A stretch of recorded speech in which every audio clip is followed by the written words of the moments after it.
గత దశాబ్ద కాలంలో రాష్ట్ర విభజన జరిగినప్పటి నుంచి ఆంధ్ర రాష్ట్ర ప్రజలు నలిగిపోతున్నారు. గత 5 సంవత్సరాలుగా మరి రాష్ట్రంలోని విపత్కర పరిస్థితులు తెలుసు. మనందరం సమిష్టిగా పోరాటం చేసి కలిసికట్టుగా ఉండి అద్భుతమైన మెజారిటీతోటి 164 శాసనసభ స్థానాలని ఎన్డీఏ కూటమి దక్కించుకుంది. అద్భుతమైన విజయం. 21 పార్లమెంట్ సభ్యుల్ని సెంట్రల్ హాల్లో కూడా మాట్లాడుతూ ఉంటే అందరికీ ఆంధ్రప్రదేశ్ విజయం, తెలుగుదేశం, జనసేన, భారతీయ జనతా పార్టీతో కూడిన ఎన్డీఏ కూటమి విజయం దేశం మొత్తం చాలా ఒక స్ఫూర్తినిచ్చింది.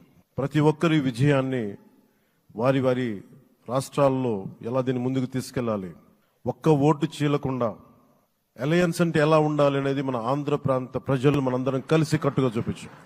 2021 మార్చి 14 ఇప్పటం సభలో